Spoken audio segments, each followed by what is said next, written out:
You don't harm, hurt and kill anybody with whom you live. First practice. At home, the husband has no right to hurt, harm, injure her husband, her wife, his wife. And the wife has no business to do this to her husband. Because if she doesn't do and if he doesn't do this, then they don't love each other. That's fake. Love means non-hurting, non-harming, non-injuring, non-killing. When you practice this in your daily life, it means you love. This is the definition of love. Ahimsa comes first. First comes love, then comes truth. Suppose I have only one eye. God forbid.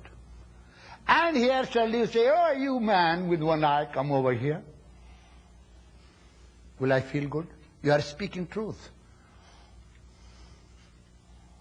You are not lying. Patanjali said, don't say that. Speak that truth, which is inseparably mingled with love, which is greased with love permanently, eternally.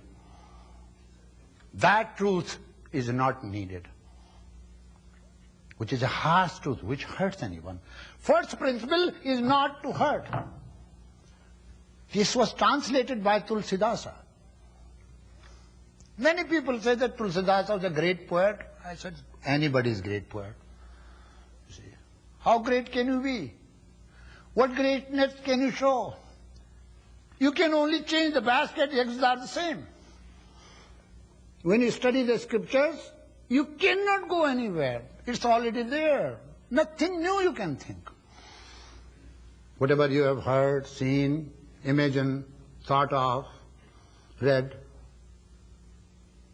same thing you will talk, same thing you will make poems, write.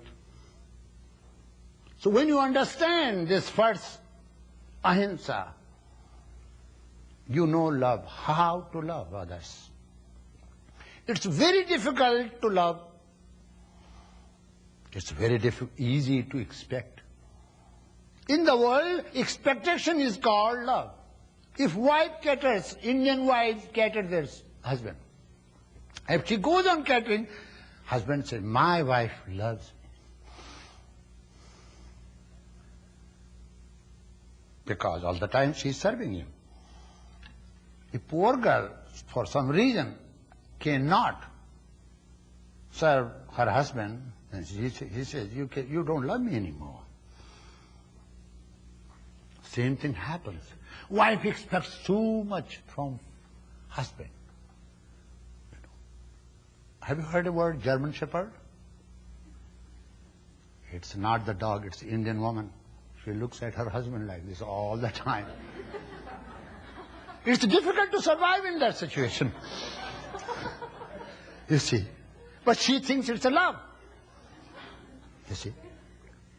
Such a relationship holds the family together. It's okay. Here, the word love means, what do you do by not doing? You are doing something by not doing. This is the point. You don't have to love somebody and then not understand what it is. No, you don't have to do certain things. Not to harm, not to injure, not to kill. By doing not, you are doing something. The same thing is applied with truth. We wonder how to teach our children. Go and visit any home and you'll come to know. Children are bewildered to know the truth. They don't know how to. They are spanked, they are punished. You see. In the world, there is only one standard so far found by the educationists: punishment and reward for all ages. And children are punished if they lie. And both parents are liars, confirmed liars. You see. And they know it, but they don't want their children to lie. Then why do they lie? Because parents never teach them how not to lie. Parents say, speak truth. I have seen a child asking me, Baba, how to speak truth? I was amazed to see. Ishan asked me one day, unconsciously. You always say, speak truth, how to speak truth? I was amazed to see. I said, son, do you lie? He said, yes. I said, why do you lie? He said, I am afraid. I said, don't lie. And by not lying, you will speak truth. Truth is not that something which you speak. You can never speak truth. Truth means, in speech, through speech, truth means you don't lie. And you are speaking truth. How the definition changes? If you go out telling that this is truth I am speaking, this is truth I am speaking, you are not speaking truth. You practice truth by not lying. You practice ahimsa by not hurting, harming, injuring and killing. You see. But first is love and then comes truth. Truth cannot be practiced without the help of love. In my life, there is a serious tragedy. I went all over the world, right from Tibet, now in America.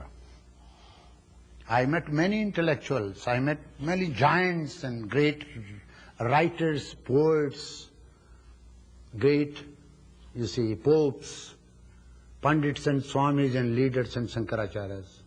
I did not meet any prophet of love. You see. What love means? In love, you don't expect. If you want to practice love, there is nothing higher practice than practicing love. You don't expect anything, you just give. What do you give to people? That which is best in you. The best of the things that you have, you give. To whom? Not to outsiders. Those who claim to love you. Why to only your family people? Because your family is a nucleus. It's a training ground that is supposed to emanate love to the whole universe. It's a training center. If you fail to love there, you will fail outside. It's like a school. In a school, you learn. In the family, you learn to love. We are deprived of that in the monastery because there is nothing to love. We cannot say, this is mine and I have to love. You see? That path of nibrita, in the path of nibriti, there is nothing like that. So Patanjali is definitely talking about the householders, members of the society in the world. Oh, people of the world, let me tell you, truth comes later, love comes first. Love means practice non-hurting, harming, injuring and killing, and you are loving your people. If you decide, I will never hurt, harm, injure my wife, you are loving her. Same thing she thinks, you are loving her. You cannot argue unnecessarily. You cannot be an ego trip. You cannot be selfish. So first thing is ahimsa. When you have practiced ahimsa, when you have learned to give the best you can, selflessly. So remember, selfless alone can practice truth, not before that. Anyone who is seeker of truth, anyone who wants to attain truth has to be selfless. This is one characteristic you find in all great men of the world. Moses, Jesus, Krishna, Christ, anybody. One characteristic. From here it comes. So Patanjali says, practice love. Let you emanate love from your home. See? If we all expect from each other that's what the modern family does, it will be a den of selfish people.